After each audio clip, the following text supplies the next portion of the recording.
Magandang araw sa inyo lahat. Mula 7.25 million pesos noong 2007, naging 88.5 million pesos noong 2024 ang idiniklarang net worth ni Vice President Sara Duterte batay sa mga isinumite niyang Statement of Assets, Liabilities, and Net Worth o SALN sa Office of the Ombudsman. Himayin natin ang pagtaas ng yaman ng Vice Presidente sa mga nagdaang taon. Sa SALN, simple lang. Assets minus liabilities equals net worth. Ang ibig sabihin ng assets ay real assets, personal assets at ang cash on hand o cash in bank. Ang real assets ay mga ari-arian tulad ng mga bahay at lupa. Ang personal assets naman ay mga ari-ariang maaaring ilipat at galawin tulad ng sasakyan at alahas. Ang liability naman ay ang mga bayarin at utang ng isang tao. 2007, nahalal bilang Vice Mayor ng Davao City si Sara Duterte. Sa taong ito, nagdeklara siya ng mahigit 3.77 million pesos na real assets, 5.48 million pesos na personal assets, kabilang ang 2 million pesos na cash on hand o cash in bank. Suma total, 9.25 million pesos ang idiniklara niyang assets. Pero may naitala siyang 2 million pesos na liabilities, kaya ang total net worth noong 2007, 7.25 million pesos. Sa sumunod na taon, dumoble ang kanyang total assets. Mula 9.25 million pesos noong 2007, naging 20.27 million pesos noong 2008 at may 1.78 million pesos na liabilities. Ang kanyang net worth noong 2008 umabot sa 18.49 million pesos. Sa taong 2009 hanggang 2011, patuloy ang pagtaas ng kanyang assets. Lumaki rin ang idiniklara niyang liabilities na umabot ng 5.3 million pesos noong 2010 at 7.55 billion pesos noong 2011. Ang resulta, bumaba ang net worth ni Duterte sa mga taong ito. 16.24 million pesos noong 2010 at 14.27 million pesos noong 2011. Taong 2012, lumaki ang kanyang assets na umabot sa 30.8 million pesos at may liabilities na 8.69 million pesos. 22.1 million pesos ang kanyang net worth sa taong ito. Nagpahinga sa politika si Vice President Duterte mula taong 2013 hanggang 2015 at nilaan ang panahon bilang isa sa mga partner lawyers ng Carpio and Duterte Lawyers. Sa kanyang pagkapanalo bilang mayor ng Davao City noong 2016, lumaki ang idiniklara niyang assets na umabot sa 41.8 million pesos, habang ang liabilities nasa 6.9 million pesos naman. Ang kanyang net worth noong 2016 nasa 34.8 million pesos. Sa taong 2017 na 2018, patuloy ang pagtaas ng kanyang assets habang unti-unting bumababa ang idiniklara niyang liabilities.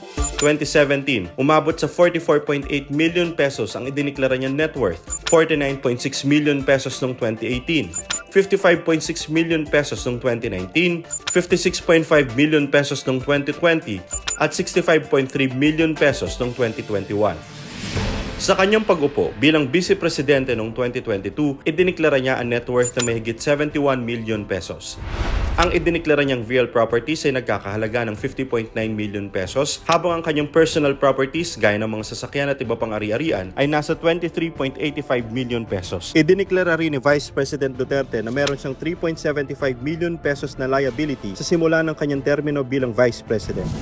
Noong 2023, tumaas ang kanyang net worth sa mahigit 77.5 million pesos. Ang dahilan nito, ang pagtaas ng kanyang real assets na nasa mahigit 54.8 million pesos, personal assets o properties na nasa 25.2 million pesos ang halaga, samantalang lumiit naman ang kanyang liabilities sa 2.55 million pesos.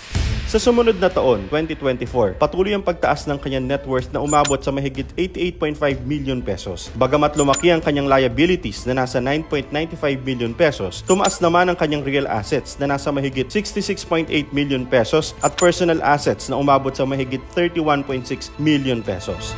Pero kapansin-pansin na noong 2019 hanggang 2024, walang idiniklarang cash on hand o cash in bank si Vice President Duterte sa kanyang SALN. Kinwestiyon ito ng ilang mambabatas sa pagdinig ng House Committee on Justice, lalo na sa ipinakitang records ng Anti-Money Laundering Council o AMLAC sa komite. May mga bank transaction ng Vice Presidente at kanyang asawang si Attorney Manasseh Carpio sa mga taong wala siyang idiniklarang cash on hand o cash in bank. Iprenesenta ng AMLAC sa pagdinig ang mga Suspicious Transaction Reports o STRs at Covered Transaction Reports o CTRs na may link umano kina VP Sara Duterte at kanyang asawa. Sa records ng AMLAC, mayroong 33 suspicious na transaksyon na may kaugnayan umano kina Duterte at Carpio mula taong 2005 hanggang 2026. Ano man ang halaga, itinuturing na suspicious ang isang transaction kung ang pera ay unjustified, the client is not properly identified, or the amount does not match with the businesses or the financial capacity of the client ayon sa AMLAC. Bukod dito, may kabuang 630 transaction na itinuturing na covered na nangangahulugang lampas sa 500,000 pesos ang halaga ng bank transaction sa loob ng isang araw. Ayon sa AMLAC, umabot sa 6.77 billion pesos ang kabuang halaga ng mga na-flag na transaksyon mula taong 2005 hanggang 2026. Sa halagang ito, 4.425 billion pesos ang pumasok sa kanilang mga bank account umano, habang 1.554 billion pesos naman ang lumabas mula sa kanilang mga account ayon pa rin sa AMLAC.